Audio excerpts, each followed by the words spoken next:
Hello प्यारे student, स्वागत है मेरे इस क्लास में। आज हम लोग बात करेंगे क्लास 12 के सब्जेक्ट केमिस्ट्री के बारे में, भाग 1 के। तो पहला हम लोग हेडिंग जानेंगे कि बिलियन क्या होता है। बिलियन या बिलियन किसे कहते हैं। बिलियन यानी सॉल्यूशन, ठीक है। बिलियन दो या दो से अधिक पदार्थों के समांगी मिश्रण को बिलियन कहते हैं। यानी बिलियन क्या होता है, दो या दो से अधिक पदार्थों को आपस में मिलाएं और समान रूप से घुलकर एक पदार्थ के रूप में बन जाए तो उसको क्या बोला जाता है, बिलियन कहते हैं। तो बिलियन जो होता है दो या दो से अधिक पदार्थों के समांगी मिश्रण होता है। और अगर बिलियन में सिर्फ दो ही भाग हैं तो उस बिलियन को द्विअंगी बिलियन कहते हैं। द्विअंगी बिलियन। और बिलियन के जो घटक होते हैं या फिर अवयव होते हैं वो कितने होते हैं। यहाँ पे अगर हम द्विअंगी बिलियन की बात करें तो बिलियन के कितने अंग होंगे, दो होंगे। एक होगा विलेय, एक होगा विलायक। तो विलेय और विलायक मिलते हैं तो आपस में क्या बनाते हैं, बिलियन बनाते हैं, ठीक है। अब इसमें जो बिलियन के घटक हैं, ये बिलियन के जो घटक हैं, इस बिलियन के घटक में विलेय किसे कहते हैं, विलायक किसे कहते हैं। तो बिलियन में उपस्थित जिसकी मात्रा कम हो, जिस पदार्थ की मात्रा क्या हो, कम हो, यानी कि दूसरे पदार्थ की तुलना में कम हो, उसे क्या कहेंगे, विलेय कहेंगे। और जिस पदार्थ की मात्रा दूसरे पदार्थ की तुलना में ज़्यादा होती है या अधिक होती है उसे विलायक कहते हैं। और विलायक की प्रकृति जो होगी विलेय के ही समान होगी। तो विलेय और विलायक आपस में मिलते हैं तो क्या बनाते हैं, विलेयन। विलेय और विलायक जब मिलते हैं तो आपस में विलेयन का निर्माण होता है। और अगर कोई विलेयन द्विअंगी है तो उसके दो घटक होंगे, एक विलेय होगा और एक विलायक, ठीक है। अब जो हमारा विलियन होते हैं, विलियन के प्रकार होते हैं। विलियन के क्या होते हैं, प्रकार। तो विलियन के कितने प्रकार होते हैं, तो विलियन के मुख्यतः कितने होते हैं, 3 प्रकार होते हैं। कौन कौन से। एक होता है ठोस विलियन, ठोस विलियन। एक होता है द्रव विलियन और एक होता है गैस विलियन, गैस विलियन, ठीक है। तो ठोस विलियन किससे कहते हैं, ठोस विलियन वह विलियन कहलाता है जिसमें हमारा विलायक ठोस प्रावस्था में उपस्थित होता है। ठोस प्रावस्था मतलब जो विलायक होगा हमेशा ही ठोस अवस्था में उपस्थित रहेगा और जो विलेय होंगे वो ठोस, द्रव, गैस तीनों में से कोई भी अवस्था में हो सकते हैं। तो ठोस विलियन किसे कहते हैं, वह विलियन जिसमें हमारा जो विलायक होता है वो ठोस प्रावस्था में रहेगा और बाकी जो हमारा विलेय होगा वो तीनों में से किसी भी अवस्था में हो सकते हैं। ठोस हो सकता है, द्रव भी हो सकता है या गैस हो सकता है, या गैस हो सकता है, ठीक है। और द्रव विलियन कैसे कहते हैं, द्रव विलियन में जो हमारा विलायक होगा किस प्रावस्था में होगा, द्रव अवस्था में। और बाकी जितने होंगे जो हमारे विलेय होंगे वो विलेय में ठोस, द्रव, गैस कोई भी अवस्था हो सकती है। उसी प्रकार से गैस विलियन कैसे कहते हैं, गैस विलियन वह विलियन होता है जिसमें हमारा विलायक गैस अवस्था में होता है और बाकी जो विलेय होता है वो ठोस, द्रव, गैस किसी में भी हो सकता है, ठीक है। तो इस तरीके से देखा जाए तो ठोस के कितने प्रकार हो गए, कुल 3 प्रकार के हमारे विलियन बनेंगे। कैसे, ठोस को ठोस से मिलाने पर, ठोस को द्रव से मिलाने पर, ठोस को गैस से मिलाने पर। इसी प्रकार से इनका भी। तो कुल मिला के कुल कितने हमारे यहाँ पे तीनों को आपस में मिला के कुल कितने प्रकार बन सकते हैं, कुल 9 प्रकार के हमारे विलियन बन सकते हैं। 9 प्रकार के विलियन बनाए जा सकते हैं, ठीक है। अब उसके बाद हम लोग आगे हम लोग जानेंगे सांद्रता के बारे में, यानी किसी विलियन की सांद्रता कैसे निकाली जाती है। विलियन की सांद्रता, ठीक है, विलियन की सांद्रता। तो विलियन की सांद्रता के बारे में हम लोग जानने के लिए सबसे पहला नंबर जो जानेंगे, विलियन की मोलरता के बारे में जानेंगे। विलियन की मोलरता क्या होती है, विलियन की मोलरता कैसे फाइंड आउट करते हैं, ठीक।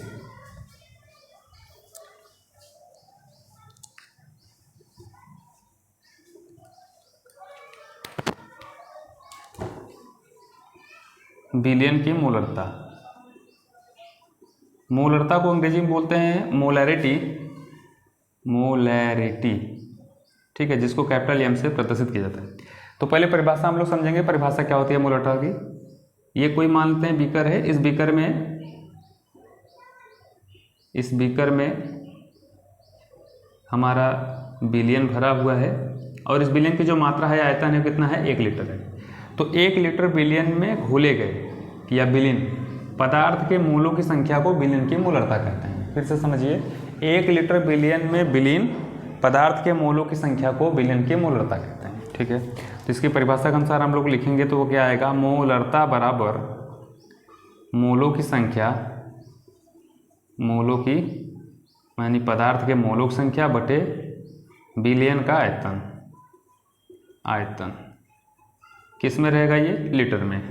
तो इसको सिंबल में अगर लिखें हम लोग तो क्या हो जाएगा? मोलरता का कैपिटल एम, मूलक संख्या को स्मॉल एन, और ये बिलियन का आयतन को दिखाएं भी से, ये हो जाएगा m बराबर n/v/L।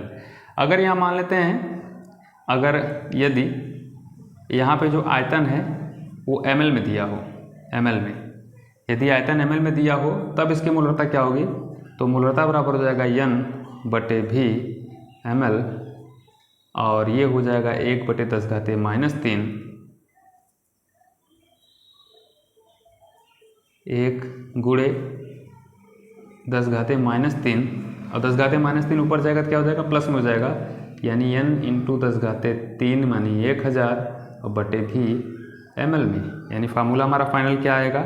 m बराबर n × 1000 और बटे भी किस में आया रहेगा? ये मात्रक हमारा ml में, ये हो गया हमारा ml में। कैसे आया 1000? इसको समझने के लिए समझिए, 1 लीटर बराबर होता है कितना? 1000 ml, यानी 10⁻³ ml, और इसी का अगर हम उल्टा निकालें 1 ml बराबर क्या हो जाएगा? 1/1000 लीटर या 1/10⁻³ लीटर। इसको ऊपर ले जाएंगे तो यह हो जाएगा 10⁻³ लीटर। तो इसी का वैल्यू यहाँ पे लीटर के जगह रखेंगे ml में, तो 10⁻³ नीचे से ऊपर जाएगा तो प्लस हो जाएगा। ये हमारी हो गई मोलरता। अब मान लेते हैं कि हम मोलरता को हम लोग अणुभार, उसके पदार्थ की मात्रा और पदार्थ के अणुभार में व्यक्त करें तो कैसे करेंगे? तो जानते हैं हम लोग, चूँकि विलेय की मोलक संख्या बराबर होता है विलेय का अणुभार बटे विलेय की मोलक संख्या बराबर विलेय की मात्रा या पदार्थ या द्रव्यमान, विलेय की मात्रा या द्रव्यमान, और बटे विलेय का अणुभार या आणविक द्रव्यमान। ठीक है, तो मोलक संख्या स्मॉल n बराबर, अगर विलेय की मात्रा को हम लोग यहाँ W से ले रहे हैं, स्मॉल w से, तो स्मॉल w बटे विलेय का अणुभार बराबर क्या? इसको ले लिया W, कैपिटल W1 लिया। W1 क्या है? विलेय का अणुभार या आणविक द्रव्यमान है विलेय का, और जो स्मॉल w क्या है? विलेय की मात्रा है। तो स्मॉल n बराबर स्मॉल w बटे कैपिटल W1, यहाँ पे वैल्यू पुट करेंगे तो हो जाएगा कैपिटल M बराबर स्मॉल w × 1000 बटे कैपिटल W1 × v ml में। ये हो गई विलेय की मोलरता। तो विलेय की मोलरता क्या होती है? विलेय की मोलरता किसी 1 लीटर विलेय में घोले गए विलेय की मोलक संख्या को विलेय की मोलरता कहते हैं। ठीक है, आप इसका स्क्रीनशॉट ले सकते हैं। अब इसके बाद हम लोग जानेंगे विलेय की मोललता क्या होती है, विलेय की मोललता के बारे में।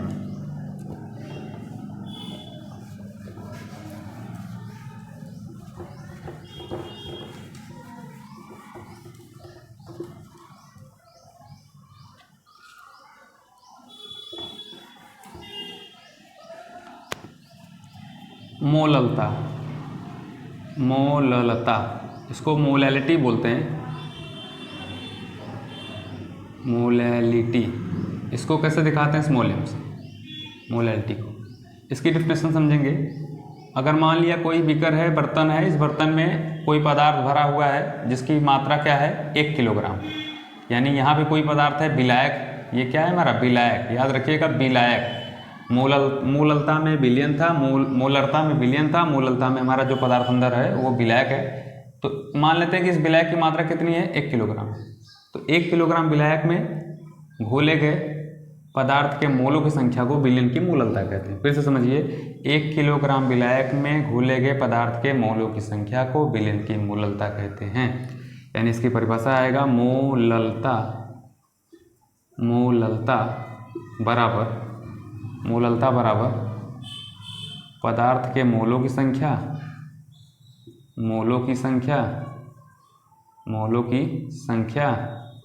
बटे विलायक का, यहाँ विलायक है, विलायक का द्रव्यमान। ठीक है, तो मोललता को स्मॉल m से दिखाएंगे तो स्मॉल m बराबर स्मॉल n बटे, अब विलायक है तो विलायक के द्रव्यमान के लिए हमने मान लीजिए सिंबल ले लिया क्या? Capital W। W कैपिटल क्या है? विलायक का द्रव्यमान। तो स्मॉल m बराबर स्मॉल n बटे कैपिटल W, ये किस में दिया है मात्रा? ऐसा किलोग्राम।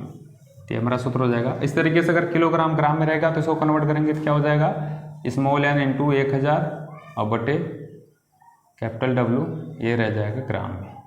ये हमारा हो गया सूत्र। अब यहाँ पे उसी तरीके से जैसे n का मान रखे तो वहाँ पे यहाँ पे भी रखेंगे तो स्मॉल n बराबर क्या होता है, पदार्थ की मात्रा बटे पदार्थ का मोलर द्रव्यमान या अणु भार। तो ये कैपिटल W बनते यहाँ वैल्यू पुट कर देंगे तो हो जाएगा स्मॉल n बराबर स्मॉल W और बटे capital W1 into capital W, ये किलोग्राम में। अगर ये ग्राम में रहेगा तो क्या हो जाएगा, स्मॉल W इंटू 1000 और बटे capital W1 into capital W, ये हो जाएगा इस बार ग्राम में। ठीक है, तो ये हमारा हो गया मोलरता और मोलरता का फार्मूला।